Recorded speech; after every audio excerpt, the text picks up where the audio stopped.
ఈ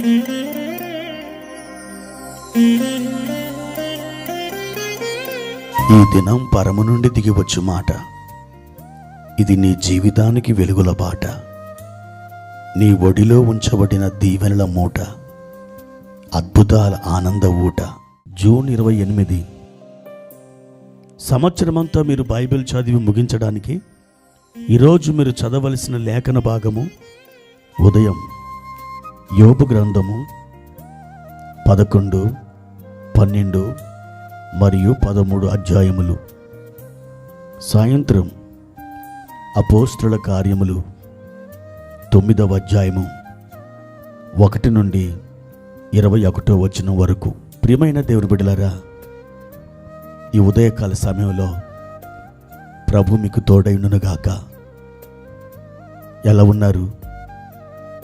చక్కగా రాత్రంతా నిద్రపోయి ఈ ఉదయకాలం చురుకైన మెలకువ కలిగి ప్రభు యొక్క సన్నిధికి మీరు త్వరగా వచ్చి ఆయనను మహిమపరచుటకు, ఆయన వాక్యాన్ని చదివి ధ్యానించుటకును మీరు సిద్ధపడ్డారా? ఒకవేళ ప్రభు సన్నిధిలో మీరు ఆ విధంగా చేయని ఎడల ఈ మాటలు వింటున్న ఈ సమయంలోనే దేవుని యొక్క సన్నిధికి మీరు వెళ్ళండి.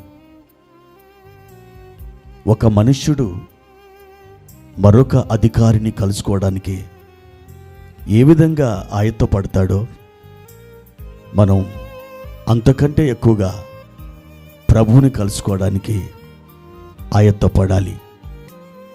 అది మనకు క్షేమాన్ని, నిబ్బరాన్ని, ధైర్యాన్ని కలిగిస్తుంది. ప్రియా దేవుని బిడ్డలారా, ఈ ఉదయకాలం ప్రభు మనకిస్తున్న ఒక వాగ్దాన వాక్యాన్ని చదువుకుందాం.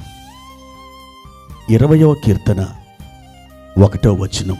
ఆపత్కాలమందు యెహోవా నీకు ఉత్తరమిచ్చునుగాక, యాకోబు దేవుని నామం నిన్ను ఉద్ధరించునుగాక. ప్రియమైన దేవుని బిడ్డలారా, ఈ లోకంలో మనం ప్రభువుని విశ్వసించినప్పుడు ప్రభు మనకి కొన్ని వాగ్దానాలు ఇచ్చారు. నేను నిన్ను కాపాడేదను, నీకు అపాయమేమి రాదు, నా తండ్రి సెలవు లేక మీ తలలోని ఒక వెంట్రుక కూడా నేల రాలదు. 5 పిచ్చుకలు 2 కాసులకు అమ్మబడతాయి కదా, అందులో ఒకటైనను నేలను రాలవలనంటే పరలోకపు తండ్రి చిత్తం అవసరమని చెప్పారు. దేవుని యందు విశ్వాసం ఉంచిన నీ జీవితంలో దేవుడు మీ ఎడల ఒక ప్రత్యేకమైన, ఒక పక్కా ప్రణాళిక కలిగి ఉన్నాడని మీకు తెలుసా? మీ జీవితాన్ని ప్రభు చూస్తున్నారని మీరు ఎరుగుదురా? ఆయన మిమ్మలను కృపా సమాధానములతో నింపాలని ఎంతగానో కోరుచున్నాడు. అయితే కొన్ని పర్యాయములు మన జీవితంలో కొన్ని ఆపదలు, కొన్ని ఆటంకాలు, కొన్ని ఇరుకులు ఎదురవుతూ ఉంటాయి. ప్రియా దేవుని బిడ్డలారా, అలాంటి సమయంలో మనం మనుషుల చేతి సహాయం వైపు చూస్తూ ఉంటాం. ఎవరో నాకు సహాయం చేస్తా అన్నారు, ఎవరో ఫలానిది నాకు ఇస్తాను అన్నారు, వారు నాకున్నారు అని ఒక ధైర్యం మనకు ఉండి ఉంటుంది. అయితే అలాంటి సమయంలో కొన్ని పరిస్థితులను బట్టి వారు మన దగ్గరికి సహాయం చేయడానికి రాకపోవచ్చు.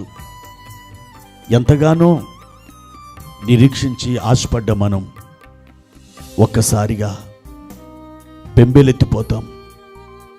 అయ్యో, నన్ను మనుషులు వదిలిపెట్టేశారే, ఇక నేను ఏం చేయాలి? నాకెవరున్నారు? నిన్నెక్కడికి వెళ్ళాలి? నాకెవరు సహాయం చేస్తారు అని బోరున మనం విలిపిస్తూ ఉంటాం. కానీ కాలాలు మారినా, పరిస్థితులు మారినా, ఒకవేళ భూమి ఆకాశములే గతించిపోయినా, మారని వాగ్దానము చేసిన మన ప్రియమైన యేసు ప్రభువారు మనకి తోడుగా ఉన్నారు. ఆయన ఎప్పుడు కూడా మనల్ని మన ఆపదలలో, మన కష్టాలలో వదిలిపెట్టి వెళ్ళిపోరు. ఆయన ఎల్లప్పుడూ మనకు తోడుగా ఉండి తన యొక్క అద్భుతమైనటువంటి సహాయాన్ని మనకి అనుగ్రహిస్తారు. ఆపత్కాలములో ఆయన నమ్ముకొనదగిన సహాయకుడు. 46వ కీర్తన 1వ వచనంలో ఈ మాటని మనం చదవగలం. ఆపత్కాలంలో ఆయన నమ్ముకొనదగిన సహాయకుడిగా ఉన్నాడు. అవును దేవుని బిడ్డలారా, అది కాలరాత్రి అయినా, అది విషాదకరమైన పరిస్థితి అయినా, ఒకవేళ నీ భవిష్యత్తులో నాకు మేలు జరుగుతుందా అని నువ్వు సందేహించిన ఆ తరుణంలో కూడా ఆయనని నీవు నమ్ముకొనవచ్చు. ఆయన ఏ ఆపద సంభవించినా, ఏ కష్టం నీకు తటస్థించినా నిన్ను తప్పకుండా ఆదుకుంటాడు. ఆయన ఎల్లప్పుడూ ఒక అద్భుతమైన మారని వాగ్దానం చేశాడు. ఇదిగో, యుగ సమాప్తి వరకు సదాకాలం మీతో కూడా ఉన్నాను. ఈ మాట ఎవరు చెప్పగలరు? ఒక భర్త చెప్పగలడా? ఒక భార్య చెప్పగలదా? పిల్లలు చెప్పగలరా? ఒక స్నేహితుడు చెప్పగలడా? ఇరుగు పొరుగు వారు చెప్పగలరా? ఎవరూ చెప్పలేరు. చెప్పిన ఆ మాటను వారు ఎంతమాత్రమును 100కి 100 పాళ్ళు నిలబెట్టుకోలేరు.